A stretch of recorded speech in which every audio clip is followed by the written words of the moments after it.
Welcome back. As we know, it's been a while. A long break, Since you not guys, on yeah, purpose. Not on purpose. yes, no, not on purpose. Muhammad was under the weather. Funny enough, actually, I'm a Man, little bit under under the the weather. weather doesn't explain how horrible No, it I doesn't felt. explain. Yeah. Yeah, let me break it down for you guys. We'll get into the normal intro. 2 weeks ago, I had some kind of virus. I was coughing so bad I couldn't talk. I literally couldn't talk. My voice is completely gone. Mm-mm-mm. And so just even having a whole podcast that involves talking was out of the question. And then the next week after that, which was last week, Mikhail had a work trip, so he couldn't even Yeah, I do had it a in the work first trip. place. That when I got healthy, so Yeah, now we're back and we're we are ready. back. A lot of stuff We are going on, back. Mikhail. Yes, a lot of stuff. We've talked a little bit before we've gotten on about it, but yes, a lot of stuff. But as always, welcome to Behind the Ballot, where politics meets real life. We break down state and federal issues, showing how politics shapes everyday Americans. Engaged, balanced, and informative. That's our promise. And I'm your host, Mikkel Jenkins. And this is Muhammad Alec gladly joining in after too much of that extended break. And I'm really Yes, excited to talk about what we got going on today, especially starting off with the Iran situation. Iran. I should be more proper, but it's so fun to sound American. With the Iranian yeah. situation, which I don't know if you'd want to call it a war or as much as Congress likes to call it, a military operation, but not a war, you Yes, know? yes, military operation, conflict, whichever word you want to use.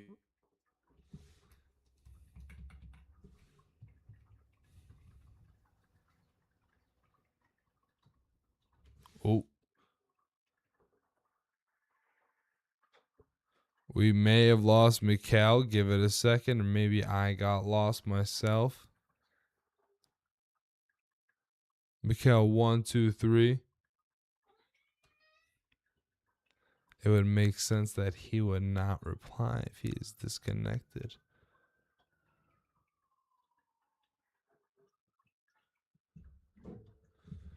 Let Mikhail, can you hear me? Did I get disconnected or Yes, did you get I think disconnected? I got disconnected, I was gonna say but because the here we go. stream was I'm back. still running, so if my internet lapsed, I would imagine that it would have also cut the stream. So I thought it was you. I was hoping it was you, but we Yeah, it can get was right me. back to it.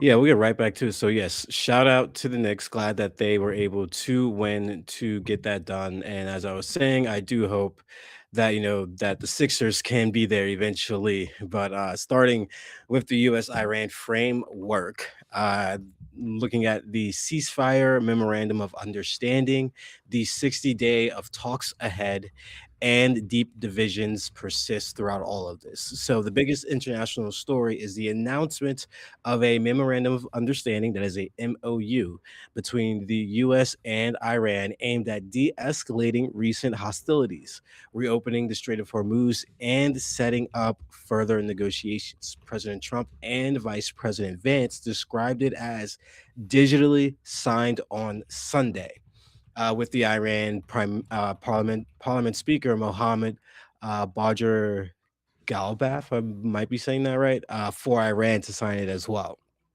with a potential mutual signing as soon as Friday in Switzerland. And this is framed as a preliminary framework, not a final peace deal. Key reported elements of the 12 to 14 point outline include, and pay very close attention to this, an immediate ceasefire extending to Lebanon, Iran reaffirming no pursuit of nuclear weapons, discussions on enriched uranium stockpiles and enrichment limits, Iran maintaining the status quo on its nuclear program during the talks, the U.S. lifting its naval blockade with no new sanctions or troop buildups, Iran ensuring safe commercial passage through the Strait of Hormuz, initially free for 60 days and then shifting to a fee of service, and also access to frozen assets around 100 billion, which is being reported, plus a proposed 300 billion Gulf-led reconstruction fund with some commitments already made. You will also see temporary sanctions waivers for Iranian oil sales to continue once this deal is final and as it continues. And this is all on the cusp of, if a final deal is reached, U.S. forces would withdraw within 30 days and have full sanction relief for Iran. And negotiations would obviously involve Oman and a lot of these Gulf states. And it is just mind-boggling, and it is deeply how how can I even say this? Just deeply disheartening that It's a from lo- this deal, it's a we get loss for nothing the from it. We Americans. get it's a thank you. Yeah, it's a loss for the Americans. We literally get nothing from this. Name me one strong point that the Americans are coming out from all of this nonsense that took place. I mean, lower gas prices, lower oil prices. That's the big one. They I mean, that's what we've had. Oil We is down to had low 75. gas At prices WTI, crude before oil this is down to started. 75 a barrel now. Last time we did an episode, it was at 100 a barrel. So the No, market is 100%, and it's really, dropped. I'll say the market is really excited for what's going on right now. They think that it's going to continue to be positive. Now, one thing that I want to note about this specific that makes me laugh about this specific situation is that Israel specifically said that it wasn't contained slash confined by these agreements between United States and Iran. And one thing that then Trump reportedly said is, well, if you're going to continue to act like this as a country, you're going to find yourself behaving without United States support.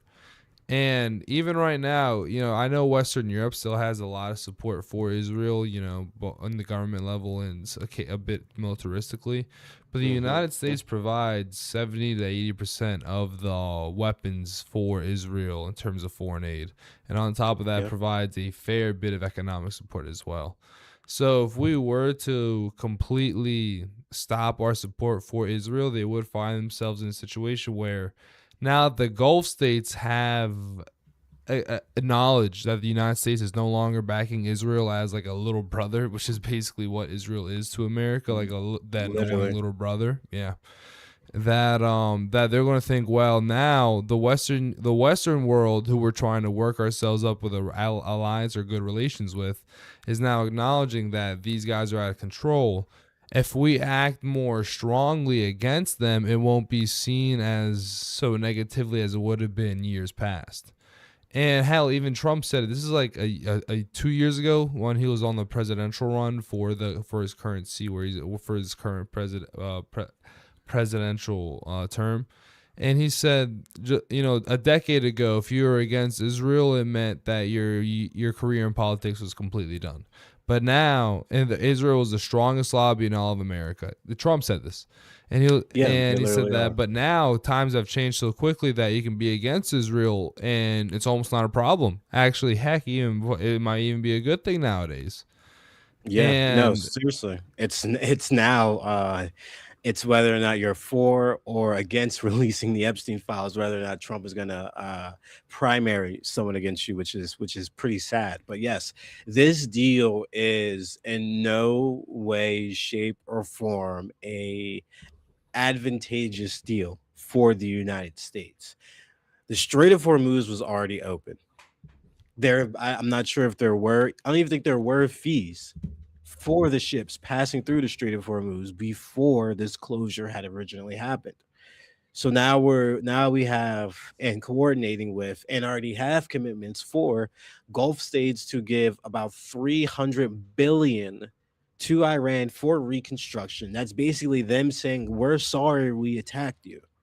And then now we have around almost 100 billion in frozen assets getting to be released to Iran, which who knows what are the strings attached to that, as in restrictions on how they can use it or things of that nature. Who knows if that's even going to be within the final agreement and deal that's supposed to be signed this Friday.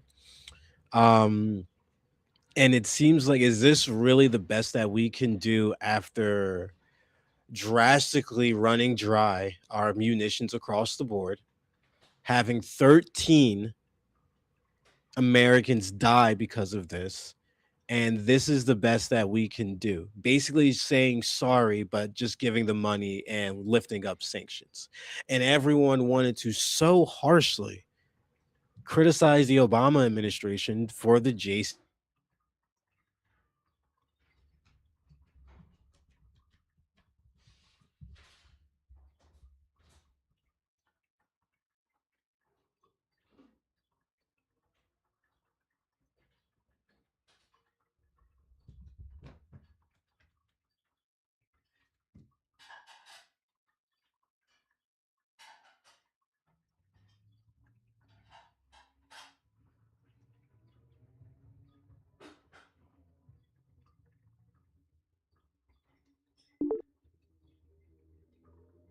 I keep cutting out. I'm gonna fucking lose it.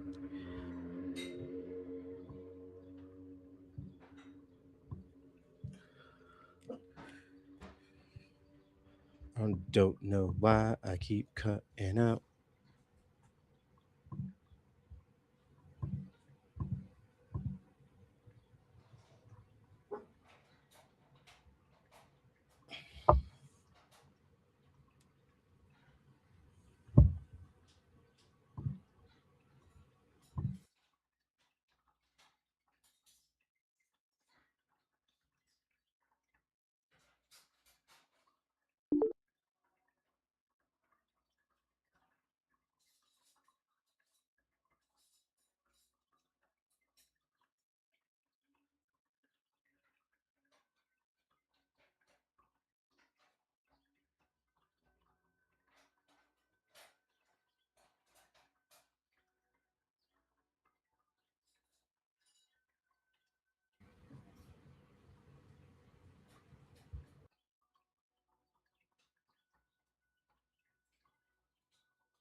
Gotta cut the stream for the moment, folks. Mikhail has lost connection, and I